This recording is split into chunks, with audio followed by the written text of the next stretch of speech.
Hey everybody, I'm Jack Reedy with Future Pastimes, and I wanted to talk about Cosmic Encounter Invitational number 2. We had the Invitational on Saturday, February 25th in Tabletop Simulator, where we played Cosmic Encounter with some of the original designers were online with us as well. Our special guests for that Invitational included Jeremy Upton, who was a Galactic Champion at Escape Velocity 2019. We had 2 Cosmic Encounter Galactic Championship tournaments at that convention, and Jeremy won the second one in a solo win. The first one was won by Andrew and Matt in a joint win. So Jeremy considers his victory a more valuable victory, and it's hard to argue with that. So he was one of our guests. We also had Jefferson Krogh, who is one of the designers on Cosmic Dominion. And we had Jay Little, who was the designer of Cosmic Storm, as well as X-Wing and the expansions for Fantasy Flight's version of Wiz War, which is one of my favorites. So it was very exciting to have everybody in there. In the game, we played with space stations, which were introduced to Cosmic Encounter in Cosmic Storm, so I wanted to showcase those. We also had space stations from Cosmic Odyssey, which expands on many of the variants from the previous expansions. So it was nice having those in there. They did provide a lot of interesting effects throughout the game. And we played with Yellow Alert aliens that included a mix of aliens that were designed by myself, Jefferson, and Jay in the mix there. So we ended up with this mix here. I was Invader. This is an alien that was in Cosmic Conflict. It's an alien that has special destiny cards that get mixed in. They're invasion cards, and when they come up, it gives Invader an extra encounter on someone else's turn.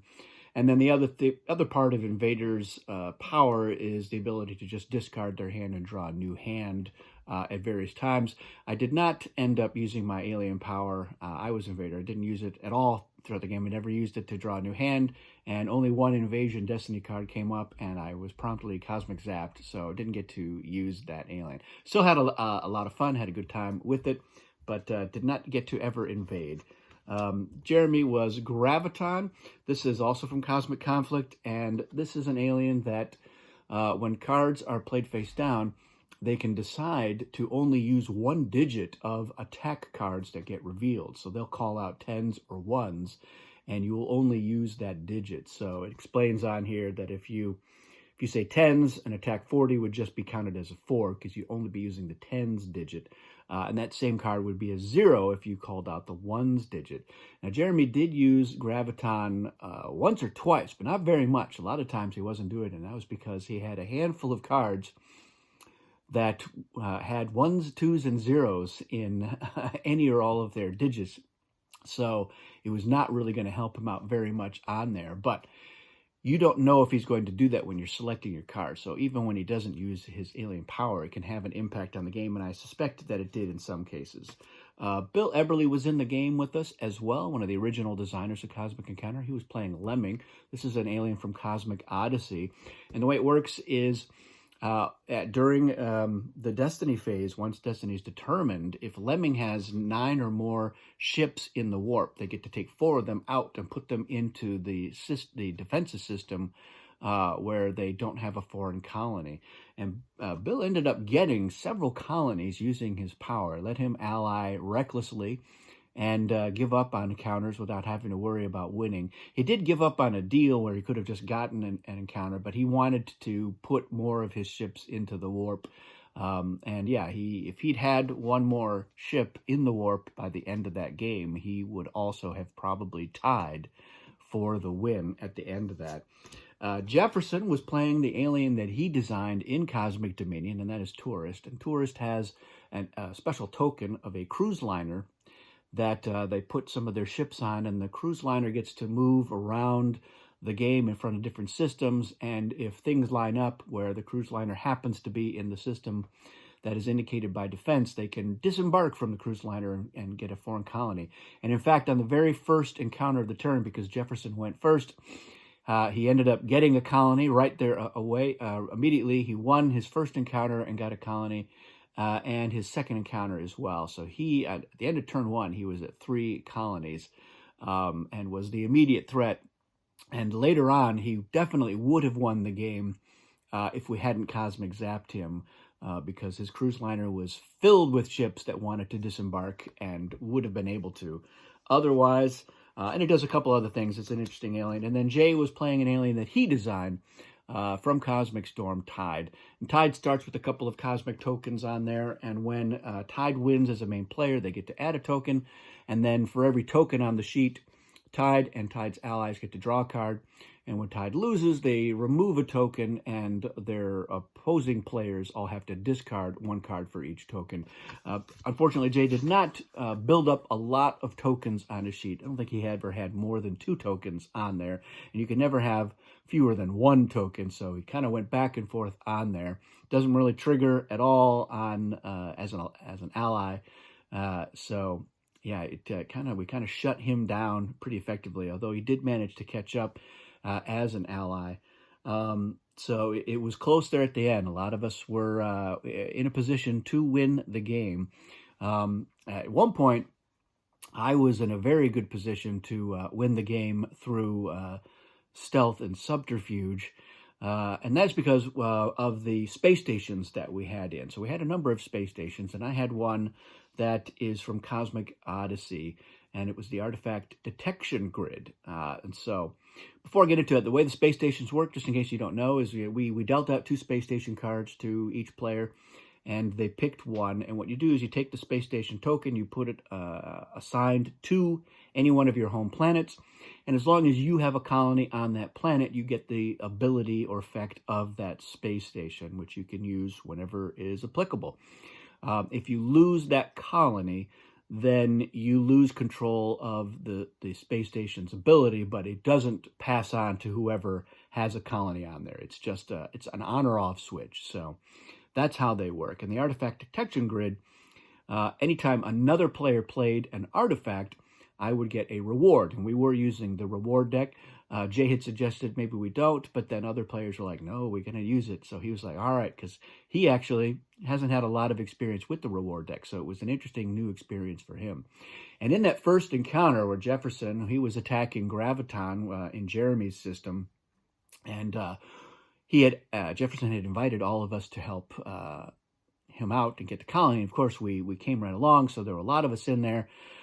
Jeremy played a force field to get rid of us, and I tried to goad somebody into playing a card zap, which they did, but somehow Jeremy had a second force field in his hand. We were using the large group cards as well, so there's a second force field in that mix of cards from Cosmic Alliance. So then I had to use my card zap, and I card zapped the second force field. But Jeremy, being a galactic champion, he had a special card, and it's not an official thing. Fantasy Flight hasn't endorsed it yet. I'm hoping that they will. We want to be able to give out these special cards to winners of championships and tournaments. And so it's a card that I created. It's called the Cosmic Emulator, and it counts as an antiquity, which is designed to be like an ancient version of an artifact. So it doesn't quite count as an artifact. It's its own card type. And the way the Cosmic Emulator works is when you must discard a card that you have played, you can remove the Cosmic Emulator from your hand and from the game in order to put that card that you just played and had to discard back into your hand. So it lets you use a card more than once. If you've got the attack 40 and you play it, when it's time to discard it, you could say, yes, I'm going to emulate that and put it back in. But the emulator card has a different card art on the back, similar to how the reward cards look. So you know that a player who has the card, you know that they have it, you know where it is. It's part of their starting hand. So he had the emulator plus 7 cards. The rest of us had 8 normally. And the last game that I was in with Jeremy and his emulator, he got hand zapped pretty early and didn't get to play it. And I think in a previous game, somebody had plagued him, and it's its own card type. So he had to lose that card as well. And in fact, in that case, it wasn't removed from the game. It was just discarded.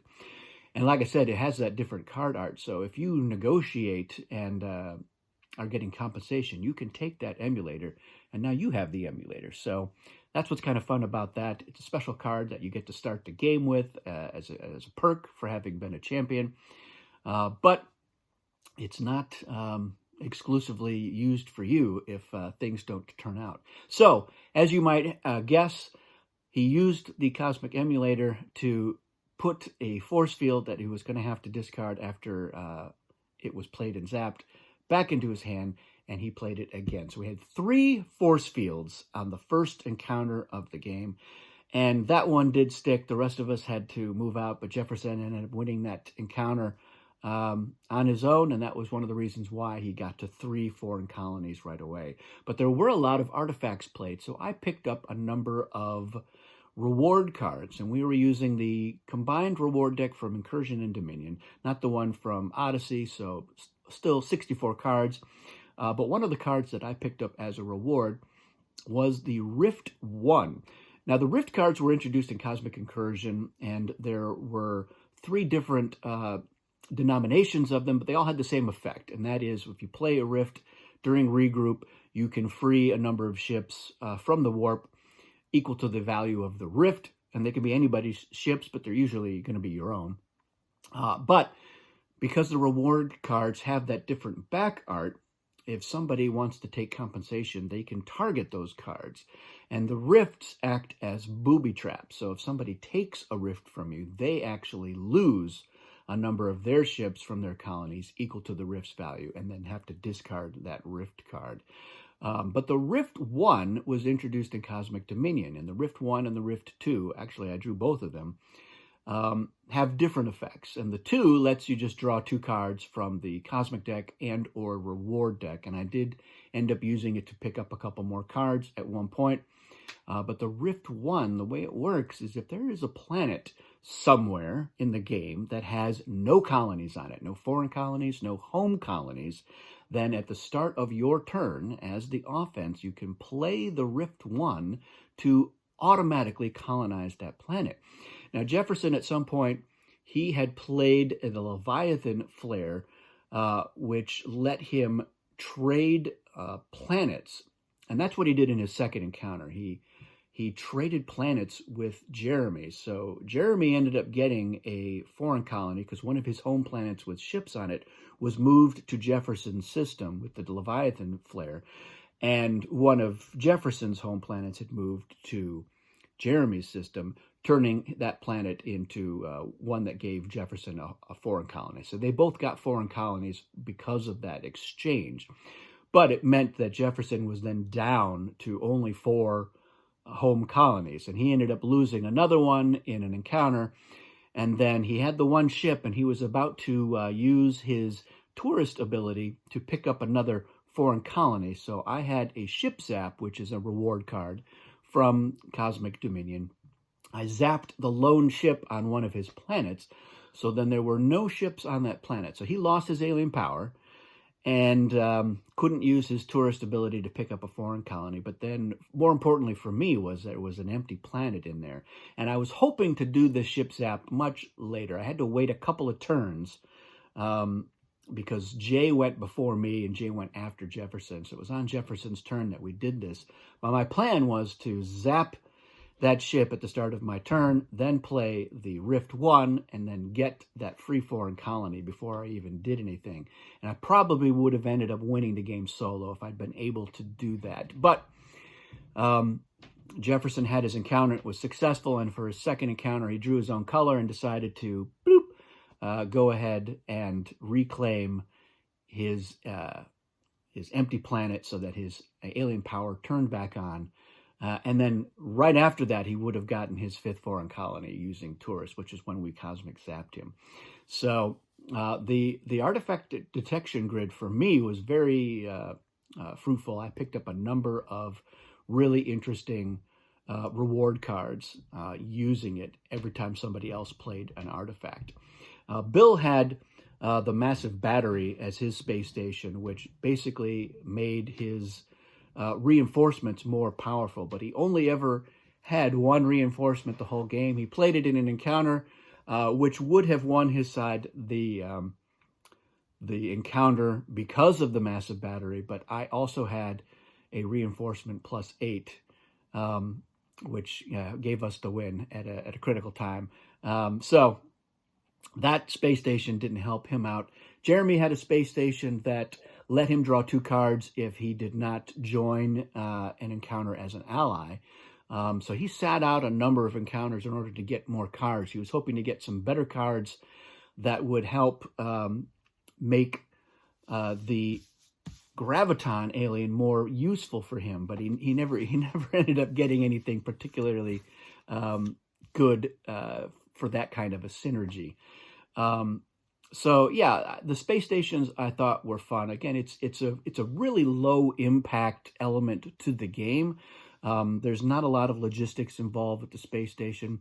What was interesting was when Jefferson played that Leviathan flare, he could have taken the planet that had the Jeremy's space station and moved that into his system, because he had, I believe, if I remember correctly, he had a colony on that planet.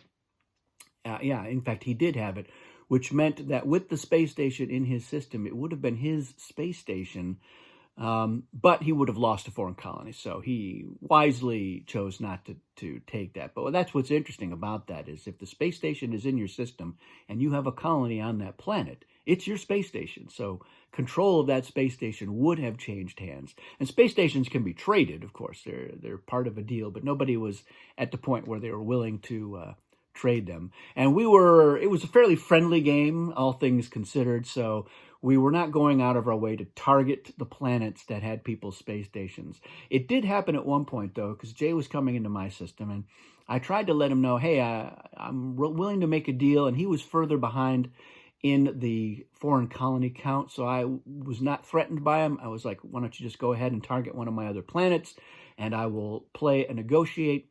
I had a lot of negotiates at that point, but I had a kicker, and I had a decent attack card. So I told him if he was going to point the gate at my planet with my artifact detection grid, I was going to fight. Because I also had 4 of my ships there, whereas I only had 1 or 2 ships on the other colonies at that point. And he thought it was a lot of bluster. I told him, you're going to lose this encounter if you try to attack it, whereas I will give you a foreign colony if you go somewhere else. But he was not biting. So he actually invited the players who would have won the game if Jay had won that encounter. He would not have won the game. I think he would have gotten to 3, maybe 4 foreign colonies at that point. But Jefferson was like, why would I resist? So he sent a ship along. And if they had won, then they would have... he would have given Jefferson the win. He did try to play the coward flare, which let him flee from the encounter. And then what happens is I would lose. I would have to discard my attack card and my kicker. And then I would have gotten whatever card he played, which ended up being an attack 4, put into my hand. So I wasn't crazy about that idea. So I ended up card zapping that flare, and I was like, let's play it out. It could have been crazy if he'd played like the 40. He might have won that encounter, and when we all would have lost the game. So it was a little bit reckless for both of us, but it worked out for me. In the end, I ended up, I had a large hand, but I had no attack cards when it was my turn to go for the win. I had like 4 negotiates. Most of them were special negotiates, and I had a retreat card, which cannot win an encounter. But I was at 4, Jeremy was at 4, so I said, why don't we go for the win? He was worried about me betraying him and ending up losing, because his group in Tennessee, they backstab and betray each other with regularity. And I know this from having seen a couple of them at the Galactic Championship tournament. And one of them, who was, I believe was Matt Goodhart, who was one of the winners at the first tournament, notorious reputation for, when asked, would you like to make a deal, saying yes. And then when he revealed his attack card, explaining, well, yeah, the question was would I like to, and I would have liked to, but I couldn't. And so I just let you believe that things were going to work out and he would win those encounters. So I'm very cognizant of the metagame, so I know that if I betray people a lot, I will have a reputation for somebody who betrays people a lot. And I'm trying to cultivate a reputation in Cosmic Encounter, someone who is very trustworthy. And when he says, I'm willing to make a deal, I will be revealing a negotiate card. Or in this case, I revealed the retreat. That was my insurance policy. If he ended up betraying me, at least I wasn't going to lose my ships. And throughout that game, none of my ships ever went to the warp. So that's going to have to go onto a bucket list for the Cosmic Encounter bucket list at some point, is win the game having never lost a single ship to the warp. I also, I don't think I had anybody with colonies in my home system either. So I could be wrong about that. Well, I would have, at the end, we would have made a deal. So yeah, although I could have given him a colony in one of the other systems, I think. I don't think we shared foreign colonies everywhere else, but it doesn't really matter. It was at the end of the game. It was moot at that point. So yes, it was a joint win for Invader, who never ended up using his alien power, and Graviton, who barely used his alien power. But that's the beauty of it, is Cosmic Encounter is a game where you can have a lot of fun, a lot of interesting situations and memorable moments occur without ever having used your unique alien ability. Tourist definitely was used a lot, very effectively. So was Lemming.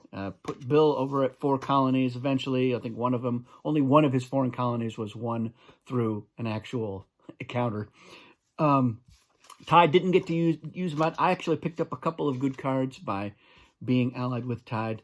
I had to discard on a couple occasions, but all I did was get rid of like a negotiate or something like that. So it didn't have a lot of impact for me, but I have seen Tide used very effectively, especially when you really go for it on your first couple of encounters as a main player, because then you're adding those tokens and you're going to draw cards based on the number of tokens. If you picked up 4 tokens, getting to draw 4 cards. And your allies are drawing those as well, but you're attracting allies. You're more likely to get people to join your side if you've got 4 or 5 tokens on your sheet as Tide. And that's how many cards, more or less, that the opposing side will have to discard if they ally against you and their side wins. So it was a good choice, I think, for him to pick, although I think that the alien that he did not end up using was Leviathan, if I remember correctly. I think that was what he discarded. Might have fared better with the plus 20 as the offense. Who knows? But that's it. A link to a video if you want to watch through that game. There's a lot of interesting game action, some great table talk and trash talk, and a few cosmic anecdotes that were shared during that game. We like the Invitational. We're going to keep doing those. We're opening it up to having some where just super fans can get in there, so it's not always cosmic celebrities. But we've got some special guests coming up in our invitationals in March, and other events. So check out this channel for more news on what's going to be going on and how you can be involved. If you saw that game, leave some comments. If you watch it later on, come back and leave some comments. Let me know what you think. That's it for this video. Thanks for watching. We'll see you again soon.